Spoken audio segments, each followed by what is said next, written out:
Hi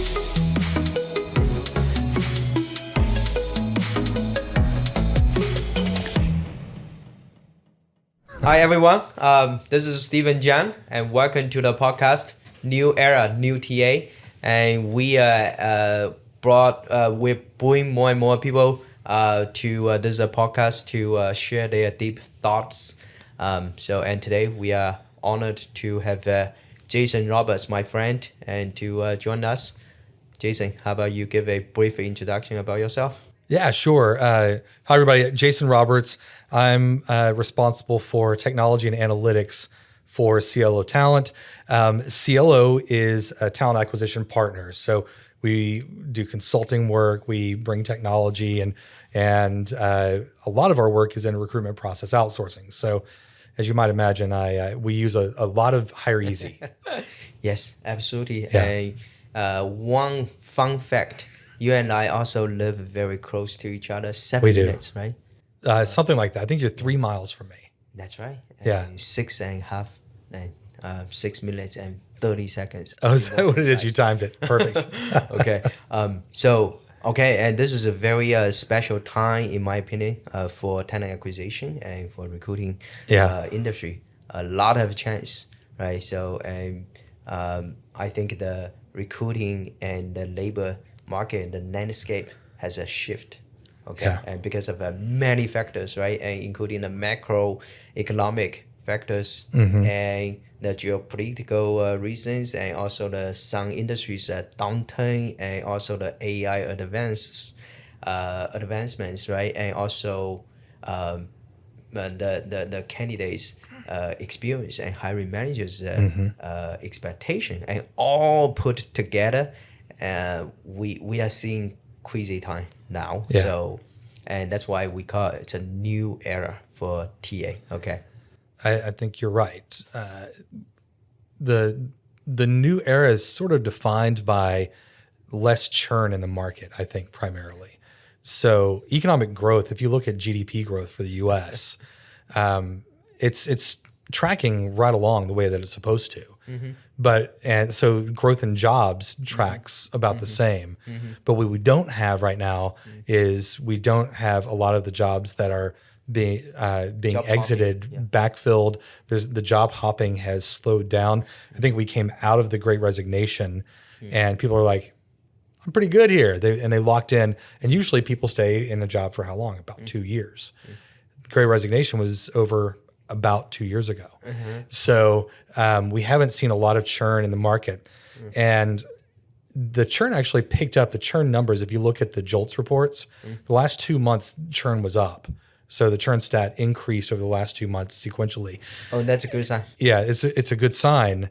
But the number of total open jobs in the market has leveled off. Yeah. So it remained flat. We're not seeing a decline anymore.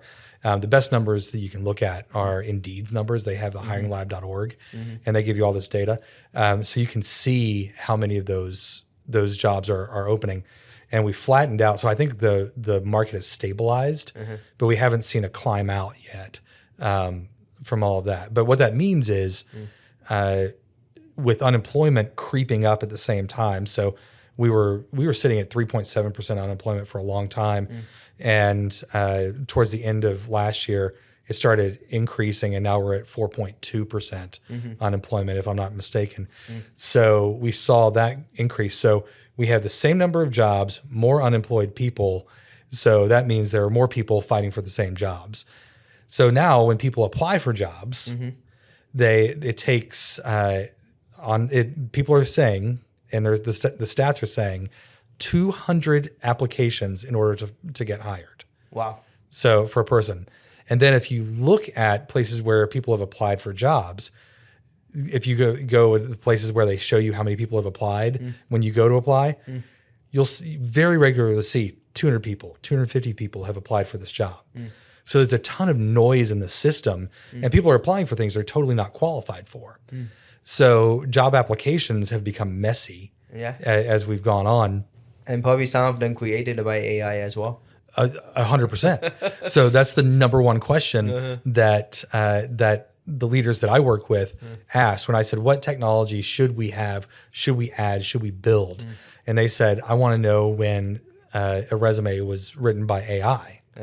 And that doesn't exist anymore. No one's built that yet. We are building that, so I'm pretty sure. Well, it's good. Then let me check in with the engineers. And the other day I saw them chat about that model building. So we are also seeing the quickly increasing the fake profile, fake applications. Okay, so you heard it here first. You should find a way to invest in Hire Easy because they're going to print money when they are able to give that to people. It's literally the thing that people ask me for the most. Okay. So that's really interesting. Yeah. So that hasn't existed for a while. I guess you can do it by looking at we can all read something that AI's written and know that AI wrote it. Like it uses some words too often and things. So I'm sure there's a way to do it. But yeah, and the very challenging part about that is like those applications and resume or the applications writing, and it's mostly AI, but still people were involved, right? And so then it's very hard to create the boundary between, hey, what is the pure justified people submitted, or it's purely AI or partially AI. So we will see, but the technology should be developed to make that happen. Well, I personally don't think it matters. In fact, I tell people they should customize their resume using ChatGPT. Absolutely. All the time. Yeah. So I think that seems reasonable to me. Yeah. If you're going to make me apply to 200 jobs, then it seems pretty fair to let me use AI to customize my resume for those jobs. So that's happening. So that's the market that we're in. We're in this market where it's a lot noisier than it was in the past. Sourcing isn't the primary problem. In recruiting, there are 3 problems in recruiting. Mm-hmm. There's a finding problem. And sourcing solves that. There's a filtering problem. You've got too many applicants. Which ones are the ones you should concentrate on? And then there's an engagement problem. Those are the 3 primary things. Everything else is paperwork. And I think that there are times when sourcing is the big problem, and we need sourcing tools for that. Yeah. There are times when there's a ton of volume in the market in terms of candidates, and filtering is the problem. Yeah. And that's the state. Yeah, the screening piece. That's the stage that we're in at the moment. And I think engagement is always important. Yeah, that engagement never goes away. So those are the things. So that's the state that we're in as of right now. So let me ask you this: you are leading the technology for one of the biggest RPO firm now, and you must be thinking about what will be the new recruiting model for this new recruiting industry. Okay, so things are different. Then the operating model also should be different for recruiting. So tell me more about that. Yeah, we've actually called it the AI empowered recruiter. AI empowered recruiter. That's right. And what we're doing is we're building technologies, and you're a big part of that actually, in Hire Easy. We're building technologies that bring the functions to recruiters that save them time and pulling it into their workflow. So if you think about it, if you're doing an intake session, there's no reason you should have to go out to a separate tool or technology and do market analysis and another place to search for candidates that are a good fit. We have all that information in one place, and we know what the job description is. Why don't we just have you click a button and deliver that to you, because you're going to use it for the purpose of an intake. We always run intakes, right? So things like that, we're starting to deliver directly to recruiters, writing job ads. Recruiters have known for years they're supposed to write job ads. Way more than half the time they don't do it. And they just go with whatever's in the job description, which is terrible practice. But now we can do that for them. Like we can write that stuff on their behalf, and the technology's there. So customized messaging, so aligning messages to the actual resume and pre-writing that. All of those things that we know we ought to do, but it takes a lot of time, and recruiters only have so much time in their day. We're empowering them through AI to do that. And it does a couple of things. One, it gives our hiring managers a very consistent experience. Typically, a hiring manager experience differs based on how good the recruiter is that they're working with, how much that recruiter goes the extra mile. Yeah. By empowering all of our recruiters with this technology, it makes everyone a good recruiter. Yeah. And it makes the good recruiters have that much more time to do things that are more valuable than they were doing before. So, the concept is the AI empowered recruiter, bring all the functions that you can bring and all the tools that we can bring to a recruiter as a part of their workflow, so they don't have to go anywhere else. I really like this AI empowered recruiter, this concept, and you and I always talking about the new ideas and great ideas together. So there are two things very outstanding to me, and one is about you have this analogy of today's AI, and actually is quite similar to many years ago the offshore. Right, and we will talk about that more later, and a lot of things about, hey, we need to make recruiters better before we think about a replacement, right? So and you think about when we talk about a new recruiting model, a lot of TA leaders immediately come up with then let the AI replace recruiters. That's a board member's mindset, not a TA leaders. So why not we make the recruiters and everyone be smarter, stronger, and they are able to do better in their daily work. And today, if we interview the hiring managers, they are not happy, overwhelmingly not happy with recruiters that much. Okay, so then let's solve that problem. I think then AI can play a big role over there. Well, I think so. That's actually what we tackled first in our tech that we've been building is the interactions between recruiters and hiring managers and making those consistently good. Yeah. And it's true. It is inconsistent, that experience, based on how good the recruiter is and how diligent that recruiter is. So I understand where hiring managers are coming from. The other thing to remember is most recruiting teams have not adopted the tech yet.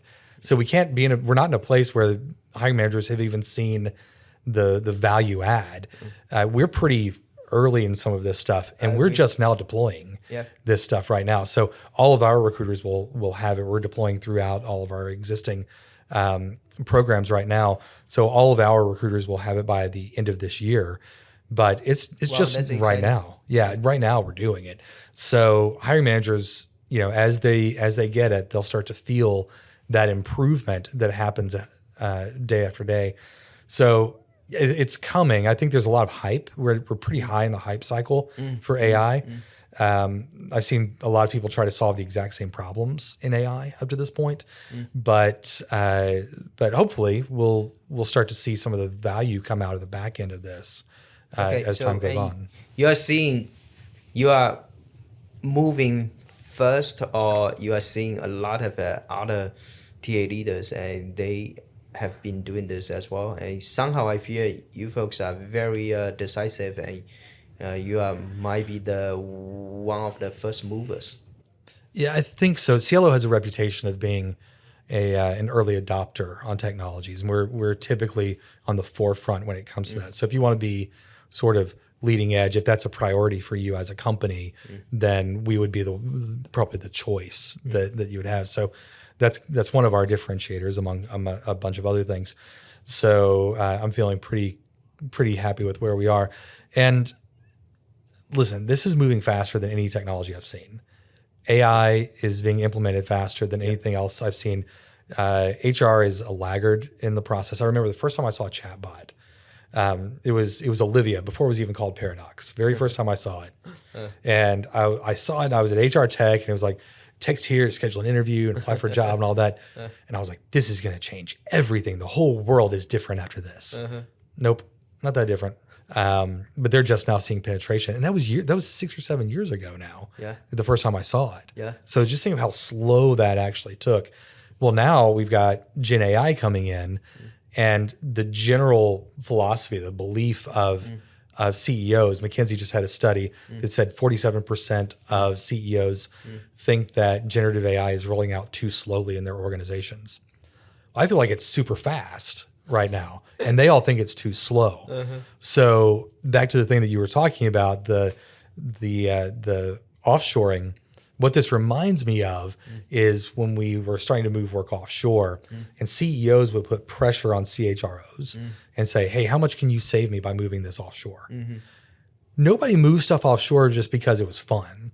Like it's a lot of work, and it's frustrating work, honestly. Very detailed, and when you do it, so AI is the exact same thing. CEOs are coming to CHROs and saying, "How much can you save me by doing this?" Right. So we're going to see this, I think, faster than we saw chatbots or video interviewing and other tools that we've seen out there that we were all like, "Oh yeah, that's useful." This is one that's like, somebody's going to make you do this. Somebody's going to make you deploy AI. So, see, that's a good news for us, and we are all in the agentic AI, and hopefully the adoption of that the easy agent will be fast.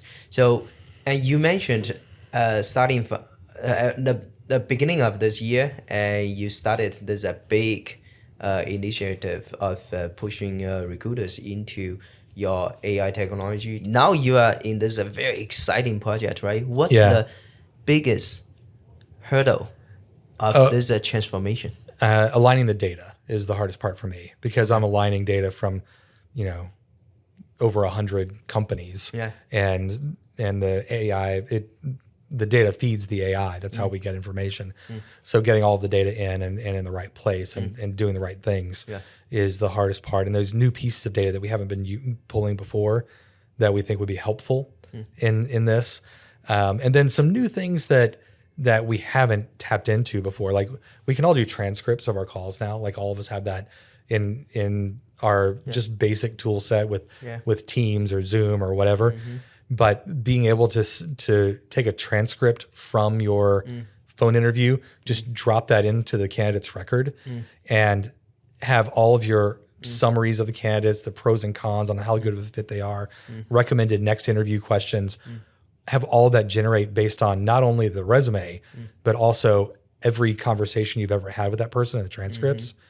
That's pretty cool. Yeah. Right. So those sorts of things that are new to us. So we've got to get the data in for all that.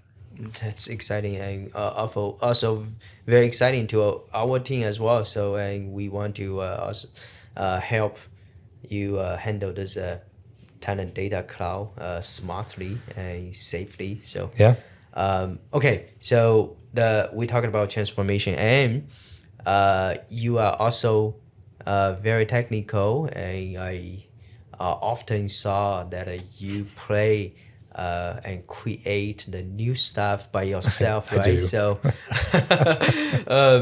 and you create several agents already. What's most exciting or most interesting practice?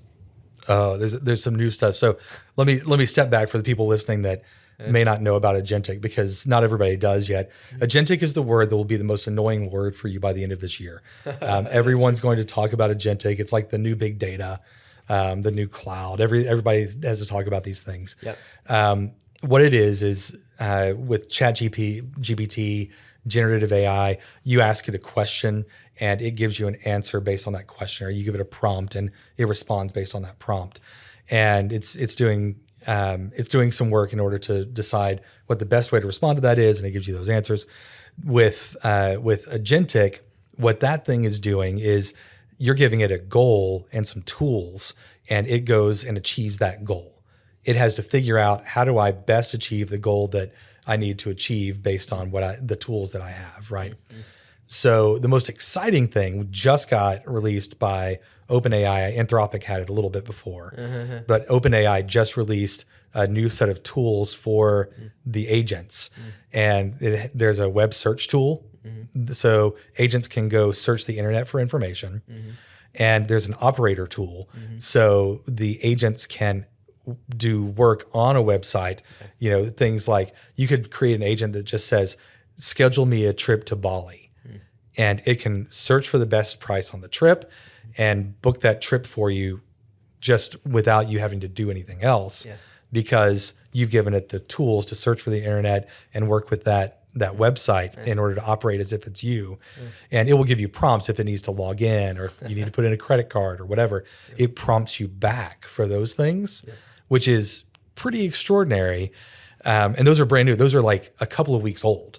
Those tools. We have been developing agentic AI product for a while, and the exciting thing is that tomorrow we will launch that product, and you will be at that event. Okay, and I also have my personal thinking and understanding about the agentic AI. So fundamentally, there are two things. So first, this is a multi-step execution, and that's very unique about the AI agent. So not only transactional ping pong, okay? So hey, you give it one prompt and it answers. So now it's a multi-step strategize,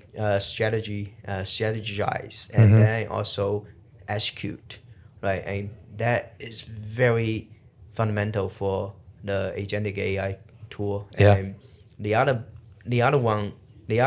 characteristics of agentic AI is about using tools, right? And this will also change the future software.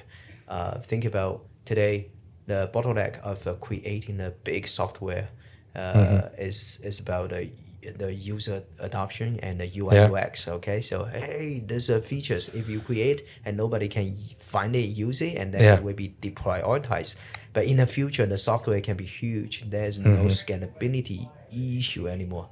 Right. So, and since we're talking about the agentic AI, and I'm also super excited about this new technology. And when the generative AI was a big thing, right? And enterprise's adoption actually was pretty slow, right? And people have a data concern, right? And I think it is agentic AI is the very natural evolvement of the generative AI in the B2B enterprise environment. Well, it had to be brought into their workflow, right? So, if you're Office 365 and it's sort of built into all of your stuff now, right? So it makes it way easier to use Copilot, and it's built into your workflow. That's the key to all of this. It's having it in the workflow. So when they finally figured that out, and you can have Copilot turned on your Teams, and you're recording a call in Copilot. Like if I show up late on a call, which every once in a while happens, I can go to Copilot and say, catch me up, and it will summarize the transcript up to that point. Right? Things like that I feel like I live in the future. It's the coolest thing. The future of talent acquisition isn't coming. It's already here. See for yourself at hireeasy.com.